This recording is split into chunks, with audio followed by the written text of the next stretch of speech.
Yo, c'est Goji et j'espère que vous avez la forme. Voilà maintenant un petit mois que j'ai posté la vidéo sur les futures primes des Mugiwara. Elle a très bien marché et je vous en remercie. Plus de 150 000 vues, des centaines de commentaires et plus de 3000 likes. Vous avez vraiment tout déchiré. En début de vidéo, je vous avais posé une question. Voudriez-vous voir un épisode sur les primes des Mugiwara à la toute fin de l'histoire? Vous avez été une fois de plus très nombreux à réagir à cette question et à ce sondage.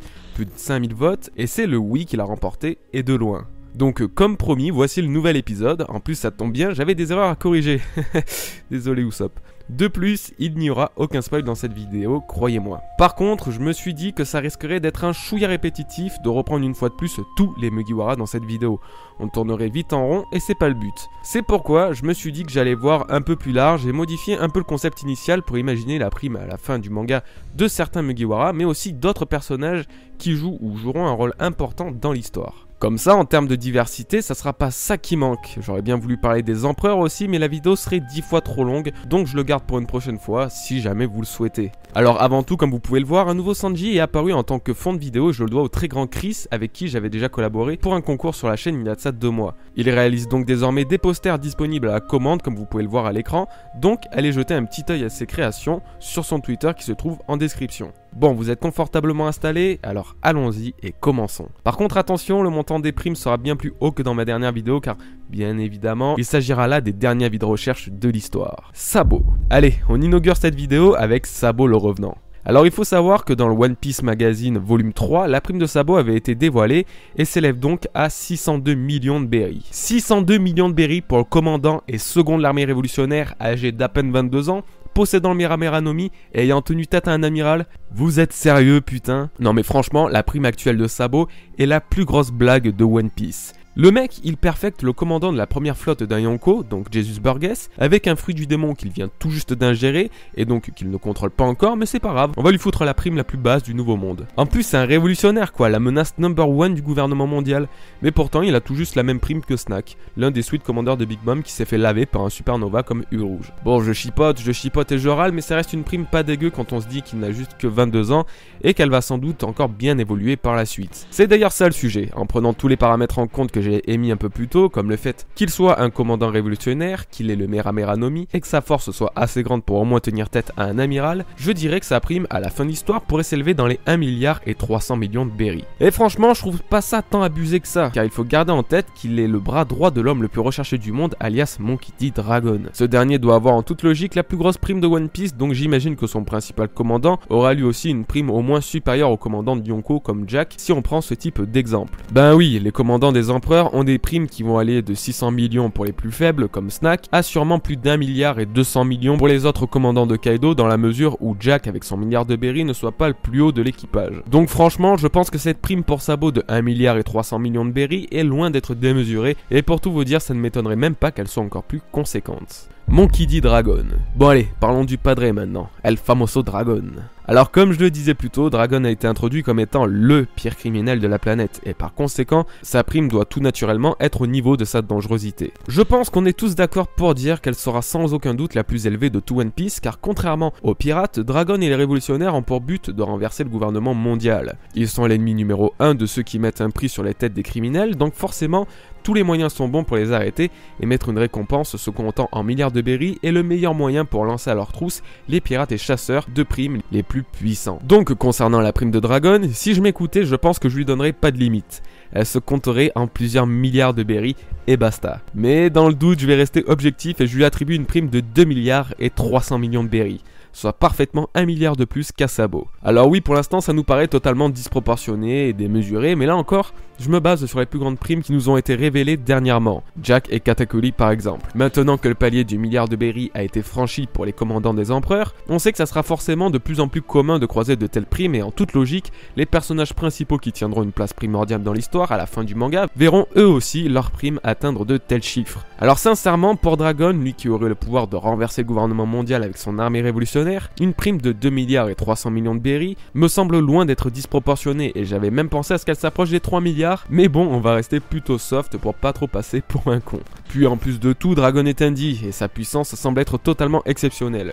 ce qui justifierait une fois de plus le montant astronomique de son avis de recherche. Donc dites-moi ce que vous en pensez, donnez-moi votre avis à ce sujet, mais je pense vraiment pas que sa prime si révélée soit plus basse que le montant que je vous ai annoncé. Riley. Bon, on sort un peu du contexte des révolutionnaires pour se pencher un peu plus sur des légendes telles que Riley, le roi des ténèbres. Comme nous l'avons compris durant sa confrontation avec Kizaru, son avis de recherche est toujours actif bien qu'il ne vogue plus sur les mers depuis déjà plusieurs années. Et apparemment, elle doit être relativement élevée étant donné que Riley dit à Kizaru que si son avis de recherche avait été déchiré, eh bien il aurait pu vivre bien plus tranquillement. Ça laisse sous-entendre que sa prime sur son avis de recherche doit être assez élevée pour qu'il soit souvent attaqué par différents pirates ou chasseurs de primes. Ce qui est normal, le bras droit de l'ancien roi des pirates doit clairement faire partie des menaces que le gouvernement souhaite exterminer. Bien sûr, il faut prendre en compte son âge et du coup sa puissance et sa menace, comme je viens de le dire, sont quand même largement réduites comparé à l'âge d'or des pirates de Roger, mais en toute logique, elle devrait une fois de plus dépasser le milliard de berry. C'est le minimum pour un personnage tel que Riley. Sans pour autant dépasser les 2 milliards, je le verrai plus autour des 1 milliard et 800 millions de berry. Si je me base sur celle que Sabo pourrait avoir à la fin du manga, donc 1 milliard et 300 millions de berry, qui me semble vraiment équilibré vu son grade et puissance, ben je me dis qu'un personnage comme Riley, qui serait 100 fois plus fort que les supernovas d'après Shaki, peut très aisément posséder ce genre de prime. Surtout que Riley fera sans doute de multiples apparitions à l'avenir auprès des Mugiwara. J'ai d'ailleurs une scène très claire en tête où lui ainsi que tous ses anciens compagnons de voyage de l'équipage de Roger se retrouvent et prêtent tous ensemble main forte à Luffy.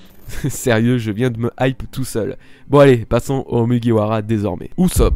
Bon, vous avez été quelques-uns à me rappeler que j'avais oublié Usopp dans la dernière vidéo. Genre vraiment 3 fois rien, hein. Alors si je l'ai pas mentionné, d'une part c'était un oubli, mais surtout parce que suite à la hausse de prime phénoménale qu'il a subi après les événements de Dressrosa, bah je le voyais pas réellement augmenter à nouveau, ou du moins ça me semblait bien moins important et du coup je l'ai pas cité. Je sais pas vraiment pourquoi, c'est mon cerveau qui a fait une sorte de tri sélectif à la con. Mais attention, dans cette vidéo, je compte bien redorer le blason de ce brave guerrier des mers, promu à un avenir des plus radieux. La prime d'Usopp fera partie des plus hautes de l'équipage de Luffy, tout simplement car il sera aux commandes d'une des flottes des Mugiwara. Et ça ne sera pas le seul. Petit retour en arrière, je vais vous rafraîchir la mémoire comme il se doit. Alors c'est la fin de l'arc Dressrosa et tous les pirates qui s'étaient au préalable alliés avec les Mugi pour défaire Doflamingo veulent désormais porter allégeance à Luffy et ainsi créer une flotte faisant de lui un capitaine à plus de 5400 membres désormais. Vous vous doutez bien que Luffy ne dirigera pas lui-même les 5400 membres, et pour ça il y a les capitaines de division qui s'occupent de ça. Ace était un capitaine de division de Barbe Blanche et s'occuper d'une partie de la flotte, pareil pour Marco et j'en passe. Donc d'après ma petite théorie, Luffy aura besoin de certains de ses Nakama pour gérer certaines flottes lors d'une bataille. J'ai donc en tête Zoro, Sanji et notre fameux Usopp.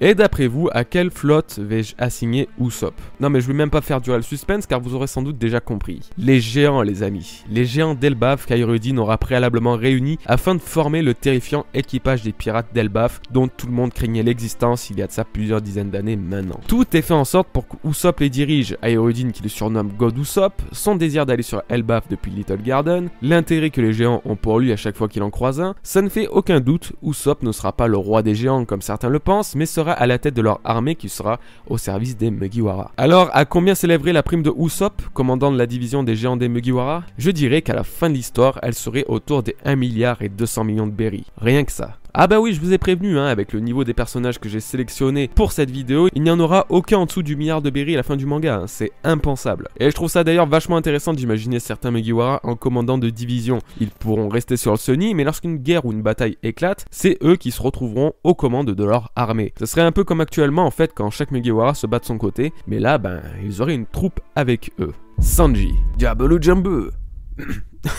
Pardon. C'est au tour du grand Kurohashi no Sanji, et là, on aura un scénario plus ou moins similaire à God Usopp. Sanji, bien que ce soit un chouïa moins probable, peut lui aussi être commandant d'une flotte, et cette théorie prend un certain sens avec le Germa Double Six. Comme vous avez dû le comprendre si vous suivez l'anime de One Piece chaque dimanche, la famille de Sanji, les Beansmoke, possède une très grande force militaire. Opérant sous le nom de Germa Double Six, le père de Sanji, Jaji Beansmoke, ainsi que ses 3 frères et son unique sœur, proposent leur service d'assassin aux pays les plus offrants. Ils ont une technologie des plus avancées permettant de nombreuses prouesses telles que des soldats clones créés artificiellement. Leur puissance militaire est donc particulièrement grande et avec très peu de limites, bien que leur action ne soit pas des plus honorables car ils prônent évidemment bien plus la guerre que la paix. Je me dis que Sanji, suivant le développement de l'intrigue et des Beansmoke, pourrait très bien être à la tête de leur armée. Alors attention, si ça arrive, ça m'étonnerait que Sanji opère aux côtés de son padré et de ses frères alors qu'il les déteste tant. C'est d'ailleurs ça le hic de cette théorie car personnellement je ne vois aucune collaboration avec eux. Cependant, tout comme Airudin qui prend prendrait la direction de l'équipage des géants, ça pourrait être au tour de Reiju qui prenne le contrôle d'Evin Smoke. Étant donné que c'est la seule dans la famille de Sanji qui possède une profonde gentillesse, ou du moins un peu plus d'émotion que les autres, les actions du Garma seraient donc peut-être beaucoup moins malveillantes. Ainsi, tout comme Usopp une fois de plus qui s'occuperait de la flotte des géants, Sanji lui s'occuperait de la division du Garma Double Six lors des batailles à venir. Et oui, désolé de spammer avec les batailles ou autres guerres, mais si Luffy a désormais une flotte, c'est bien pour combattre avec,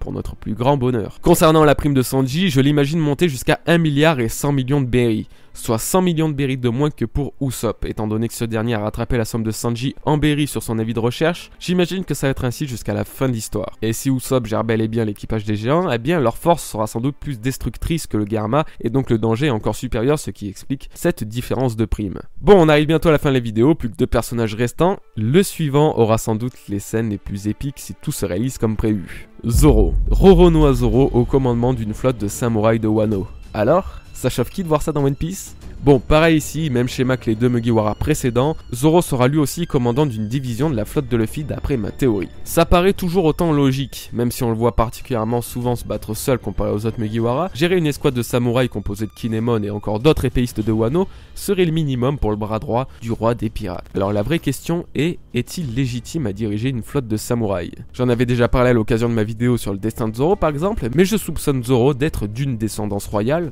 pas Ryuma. Ryuma, si vous avez oublié, est le général zombie Dogback sur Trierback contre qui Zoro avait tenu un duel pour finalement l'emporter et obtenir Shusui, le trésor national de Wano Kuni. Déjà, rien que pour le fait de posséder une telle lame, fait grimper son prestige, bien qu'ayant été traité de voleur et de pileur de tombe par Kinemon lorsque ce dernier a découvert que Zoro possédait ce sabre. Si Zoro parvient à se montrer digne de la posséder durant les événements de Wano Kuni, il sera sans aucun doute reconnu par la suite par les plus grands samouraïs du pays. Ensuite, comme je le disais pour Ryuma, j'avais relevé une certaine cohérence à ce que les deux soient du même sang. Bien sûr, c'était qu'une théorie, mais si ça vous intéresse, je vous invite à aller voir la vidéo dont je vous parlais un peu plus tôt, celle sur le destin de Zoro. Et toutes ces choses pourraient faire de Zoro l'homme à la tête de la division des samouraïs de l'équipage des Mugiwara avec une prime avoisinant les 1 milliard et 400 millions de berries. Il faut pas oublier que les samouraïs du pays d'Oua sont tellement craints que même le gouvernement n'a aucune emprise sur leur nation. J'imagine donc que de base, si certains samouraïs ont une prime, elle risque d'être bien supérieure à la moyenne. Bon alors toutes ces histoires de flotte, il s'agit uniquement de la pure théorie.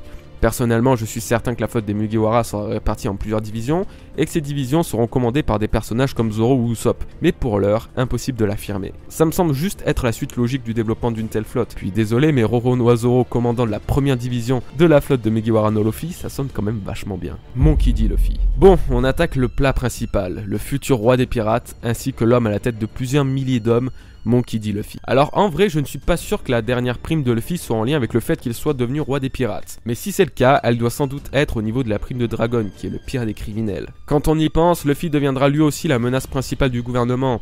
Si en se rendant sur Raftel, il y apprend les événements du siècle oublié datant de 800 ans que le gouvernement veut absolument dissimuler, eh bien, il deviendra directement l'homme à abattre. Par conséquent, sa prime sera elle aussi gigantesque, d'autant plus qu'il aura rallié de nombreuses nations à lui, telles qu'Alabasta, Dressrosa, sûrement Elbaf et Wano Kuni comme je le disais plus tôt.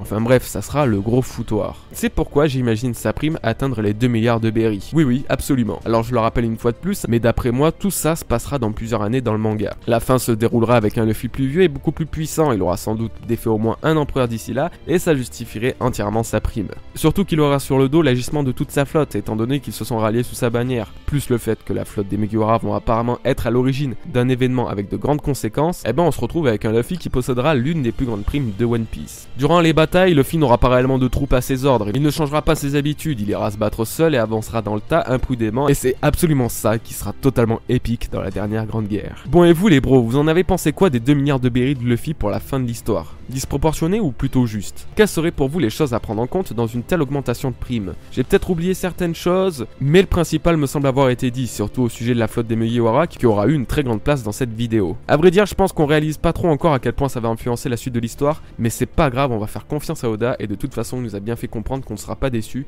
Marineford sera ridicule en comparaison de l'arc final. J'espère que vous aurez apprécié cette longue vidéo les bros, si c'est le cas je vous rappelle de déposer un petit like pour me soutenir ou même d'activer la petite cloche sur YouTube afin d'être au courant des prochaines mises en ligne de mes vidéos. Voilà, je vous remercie de votre soutien et de votre présence, on est 67 000, c'est juste dingue. Passez un bon week-end, peace les amis.